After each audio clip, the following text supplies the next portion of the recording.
Carla Álvarez, docente del IAEN, experta en temas de seguridad, nos acompaña. Carla, buenos días. Gracias por estar aquí. Esta semana tomó fuerza el tema del apoyo extranjero solicitado por el presidente de la República. La Asamblea también le pidió, para no apoyarle, le exhorta al presidente a que busque cooperación internacional. Al final coinciden tanto legislativo como ejecutivo en que hay que buscar ayuda. Bueno, definitivamente la criminalidad transnacional no conoce fronteras y por esto es necesario tener cooperación internacional. Si entendemos cómo van las rutas de las drogas o de las armas, entendemos que hay unos países de origen, otros de tránsito y terminan en lugares muy lejanos, tanto las drogas como las armas, los migrantes, los minerales, los recursos naturales, etcétera. Entonces, es necesario que los países se pongan de acuerdo, que compartan información, es necesario que tengan fuerzas que actúen de manera coordinada para detener los flujos, tanto de los recursos que se trafican como de los dineros que se blanquean, que es el resultado de estos negocios, ¿no? Entonces, necesitamos cooperación internacional, esto es innegable. Ahora, ¿qué tipo de cooperación? Ya el ministro ha dicho algo que todos sabemos, el ministro de Gobierno. No es que van a ver a los Navy SEALs combatiendo el crimen en las calles, y tampoco a los Rangers, ni a los Marines, ni a nadie. No creo que esa sea la idea, o debería ser la idea, traer tropas extranjeras para que puedan ayudar en el combate directo, o el tema está por otro lado. A ver, yo creo firmemente que los temas de seguridad o los asuntos de inseguridad no se tratan únicamente con el uso de la fuerza. La inseguridad es una situación multidimensional para la cual se utiliza la fuerza, evidentemente eso no se puede negar, pero también es necesario ver los factores o las condiciones que circundan a la sociedad o que abocan a la sociedad a verse involucrada en estas situaciones. Por ejemplo, cuando tenemos estos niños que se llaman ninis, ¿no? Que ni estudian ni trabajan, podemos ponerles muchas tropas en el barrio, pero lo que necesitan es cupos en las universidades, en los colegios, necesitan fuentes de empleo. No vamos a evitar el reclutamiento infantil con muchas tropas en las calles. Entonces necesitamos estrategias integrales, necesitamos una mirada compleja sobre el tema. No creo que invitar a que una fuerza militar extranjera intervenga en el Ecuador no necesariamente es la medida más adecuada ni va a generar más resultados. Pero además es bien importante tener una mirada histórica sobre lo que ha pasado en el Ecuador. Y lo que nosotros tenemos es que a partir del 2017 hemos estrechado los lazos con la cooperación norteamericana. ¿Qué significa esto? Que pues en el 2019 ya teníamos un avión Orión P-3 navegando por los mares ecuatorianos o sobrevolando los mares ecuatorianos para detener el narcotráfico. Hemos tenido ya acuerdos firmados para interdicción marítima o vigilancia marítima, interdicción aérea también, vigilancia. Tenemos los acuerdos SOFA que se firmaron el año pasado, que justamente permiten el accionar de Fuerzas Armadas extranjeras y también de diplomáticos. Es decir, ya venimos de una historia de cooperación. Esta nueva declaratoria, este exhorto que hace la Asamblea y el pedido de cooperación del presidente no constituyen una novedad para el país, ya venimos cooperando. Ahora, este tema de una intervención militar en otro país, ya nos deja un ejemplo, por ejemplo, en Haití.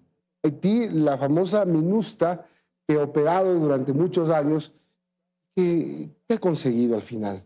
Haití sigue siendo un país muy violento, un estado casi fallido, si es que no es fallido, por todas las condiciones, no solamente por el terremoto del 2010, sino por la situación de pobreza, el país más pobre de América. Puede ser un ejemplo de que las intervenciones militares no logran lo que se busca. Haití, Mali, Afganistán, nunca se logró eliminar el tráfico de drogas desde Afganistán. En Siria tenemos también un problema grande de narcotráfico y también hemos tenido intervención de otro tipo. En Siria tuvieron intervención con las fuerzas rusas y bueno, en África hay varios casos. Lo que esto pone sobre la mesa la necesidad de cuestionar este tipo de intervenciones. Es necesario que los países también tengan estrategias sólidas para combatir la inseguridad desde dentro. Una fuerza militar extranjera, por ejemplo, no va a ayudarnos con la depuración que necesitamos en Fuerzas Armadas, policía o en el sistema de justicia. Es necesario que hayan estrategias internas, que haya una adecuada inversión, un plan programático y que sobre esto pues contemos con ayuda de otros países. Esto está muy bien. Descansar sobre la cooperación exclusiva de los otros países creo que es una estrategia errónea. Ahora, la cooperación de otros países también debe estar enfocada. Ya dijiste un tema bien importante, la atención social. Que los niños tengan escuelas, que los niños tengan ocupación, que los padres tengan trabajo para poder educar a sus hijos y también tener una ocupación para no pensar en las drogas ni en la criminalidad. Pero también el tema de la justicia. Ayer el ministro de Gobierno del Interior decía, sí, es un problema, hay que hacer reformas a la justicia desde la Constitución para que la justicia no juegue en favor de los criminales y desproteja o no proteja a policías, militares y a gente inocente. Definitivamente debemos evitar la puerta giratoria, ¿no? Debemos evitar que todos los esfuerzos de la policía o de las Fuerzas Armadas por capturar delincuentes, por hacer seguimiento de estas bandas que tienen además estrategias tan sofisticadas para actuar, pues que salgan a los 2 días o al poquísimo tiempo de haber sido apresados es una burla para quien hace todos los esfuerzos por capturar a estas personas. Entonces necesitamos una depuración en el sistema judicial porque necesitamos que los distintos poderes del Estado, las distintas instituciones actúen en un engranaje que potencien la capacidad del Estado para contener el tráfico de drogas. Y además de todo esto, necesitamos en serio hablar de lavado de activos. Ese es el tema.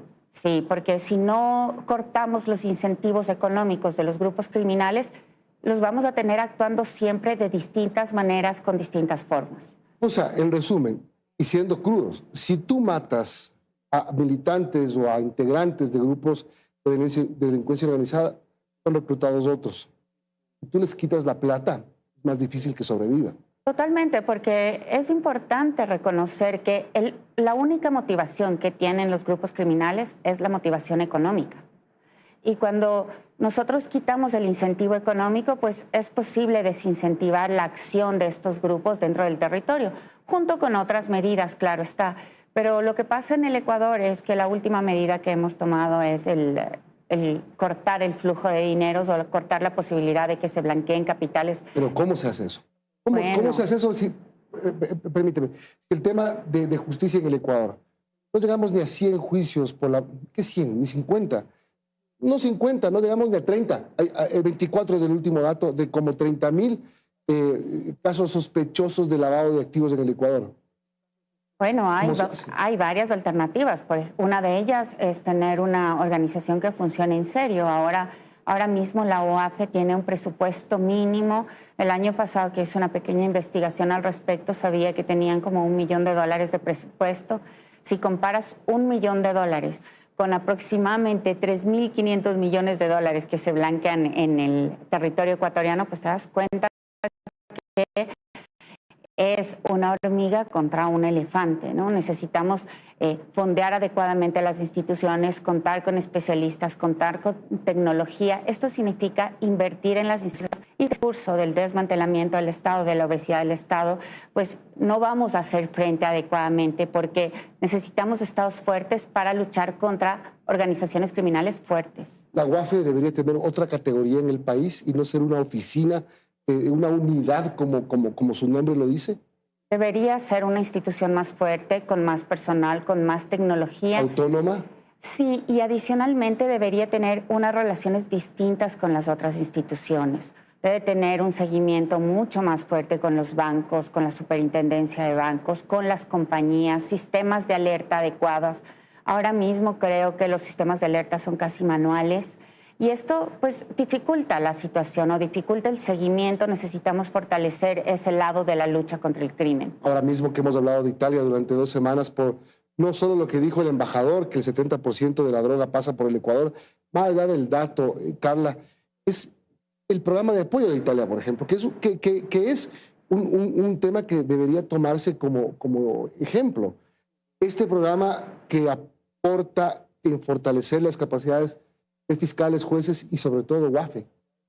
Definitivamente, y además hay otros programas de cooperación que han operado en el país, por ejemplo, un programa italiano igualmente que operó sobre las cárceles para fortalecer el sistema carcelario, y ahí tú puedes ver claramente que sin una inversión nacional y sin un plan adecuado sobre el sistema carcelario, la cooperación pues no hace demasiado, porque los esfuerzos de la cooperación los agradecemos mucho, pero no hemos tenido la inversión necesaria dentro del país para mejorar infraestructura, tecnología, organización de personas privadas de libertad.